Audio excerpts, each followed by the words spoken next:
Hi guys, welcome back to my YouTube channel. I can tell you the number of times I have started this video. I just countless. It's my boy. That's my boy for you. Hi guys, welcome back to my YouTube channel. If it is your first time to be here, my name is Shiro. And for the guys who have been here, welcome back. Thank you for sticking by. I really thank God for you guys. Yes, so this is actually an updated version of Shiro. I just want to welcome you to this channel again and again. And here, for the guys who are coming for the first time, this is where we talk about anything that inspires you, anything that encourages you, anything that updates you to this or projects you to the second level, to a higher level of your calling, of your purpose. Welcome back to this channel. Here we don't play. It's all about increase. It's all about motivation. It's all about anything that can pump you up, that is Christ-like. Yes, let me be precise. That is Christ-like, for you to be able to achieve your next level of purpose. Yes, so it's been a while. I have not been posting, almost 6-7 months ago. But I'm telling you, I had a newborn. My son is now more than a year, and I'm so grateful to God because it has been a great experience. He's a boy, so you might hear some voices. You might hear him disturbing. I told you. Yes, so I don't have a nanny around, so bear with me concerning that. Giovanni.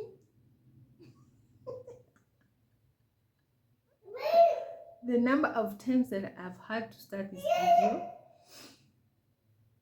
are just countless. Countless number of times. Giovanni. Now, let's do this, okay? So, coming to 2024, you know, just like any other person, you write your resolutions, you write the things that you're trusting God for. So, of course, I wrote mine, and they were intact. I was like praying to God and saying that it will happen and everything. And let me tell you, we're in June, but I can tell you the things that I have seen from the beginning of this year, and nothing else but updates. And so, the major thing I really want to talk about is updates. I'm a Samsung girl, so anytime my phone wants an update, it will actually tell you that it needs an update. And I was just thinking, as I was thinking of even how to start this video of mine, was like, anytime that your phone needs an update, it needs bundles for it now to update to, bundles or Wi-Fi, anything that can now for it to update to the next level. So how many times do we update our lives? How many times do we update our finances, our emotional lives, our spiritual lives? Like, we need to do it on a regular basis, okay? So of course, whenever an update is happening, it kind of dies fast. Even your phone, it kind of like goes up and then now it revives back. So that is exactly how I will explain my season has been since the year 2024 started. Because now we're in June, we're in the 6th month, and man, oh man, God has been faithful. He has been great. And so I must say that beginning of this year, that was in January, I actually found out that I'm pregnant again. Of course, I have a 1-year-old, and of course it was like, wow, how am I going to raise 2 under 2 years babies? All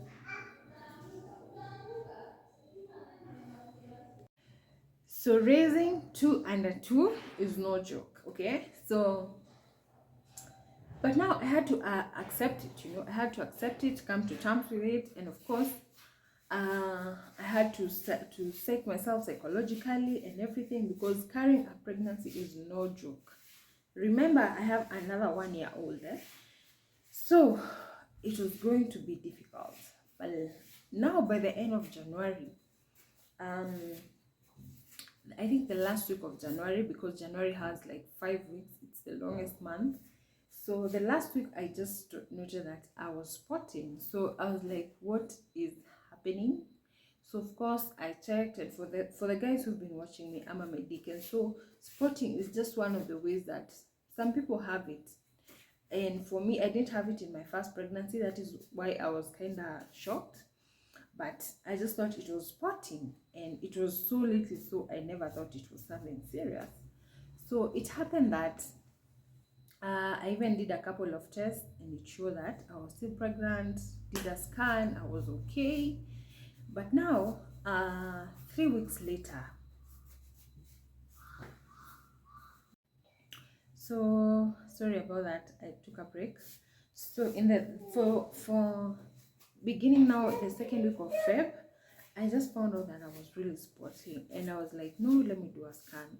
But it happened this day. I woke up very early in the morning, of course did my morning prayer, and I was feeling like I was coming against the spirit of premature death. I don't know why. So of course went to work.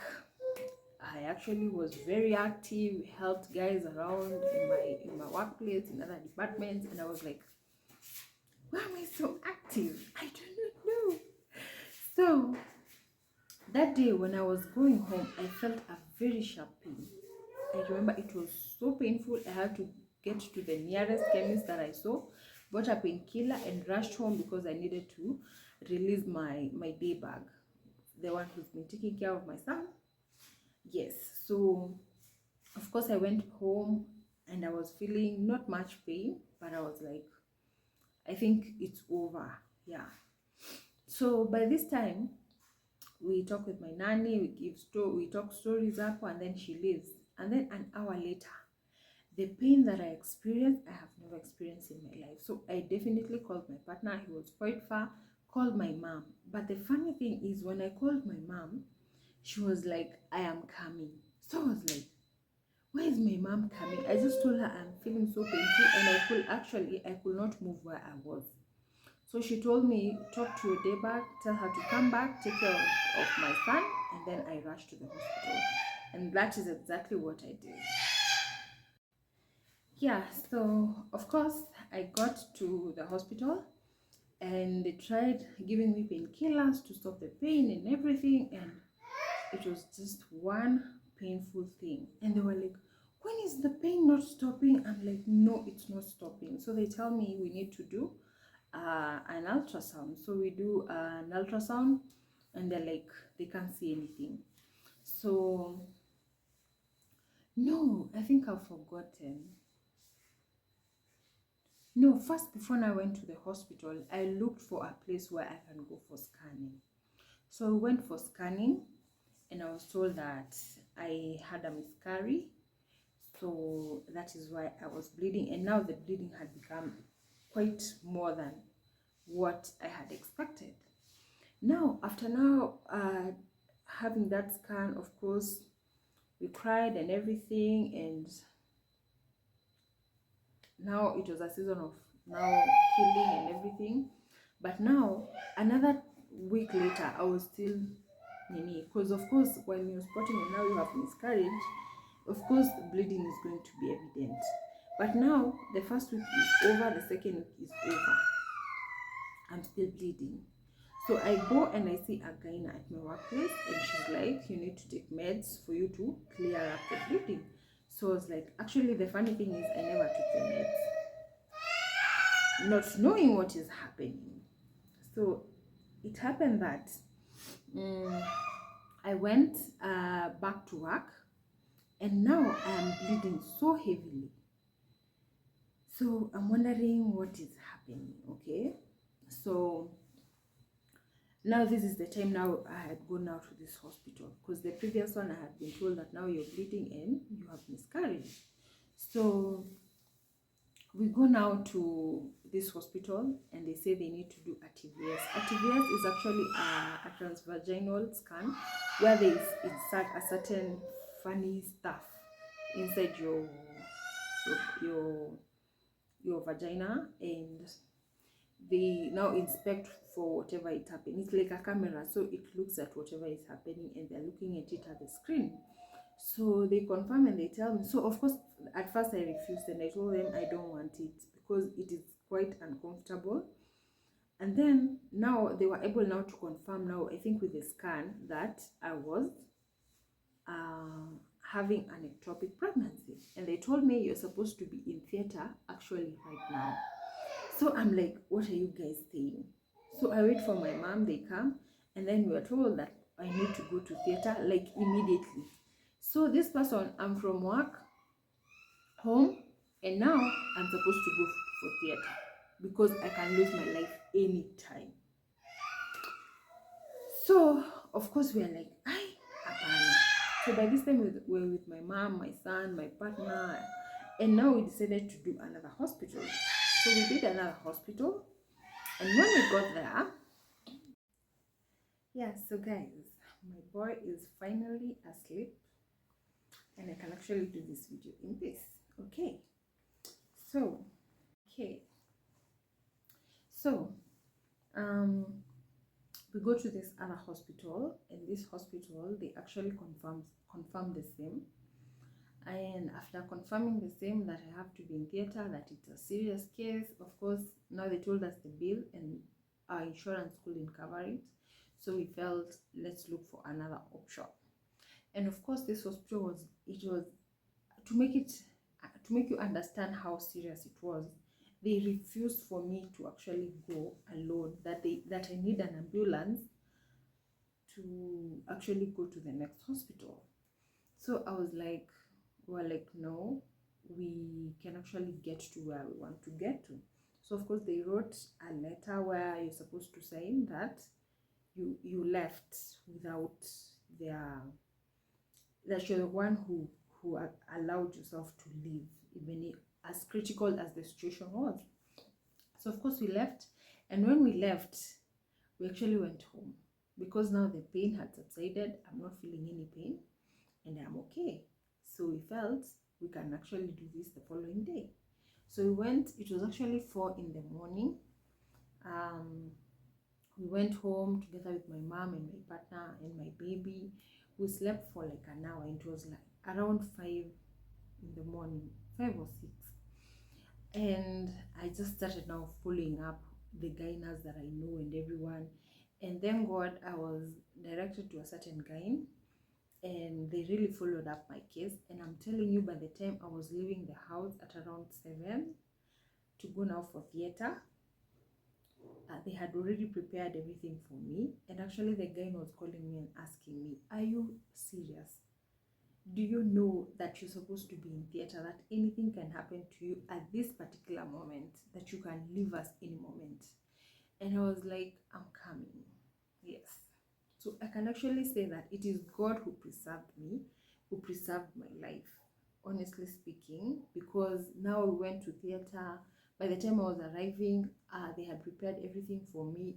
We just needed to sign, and I just changed and went to theater. So mine was even more critical because I was not injected.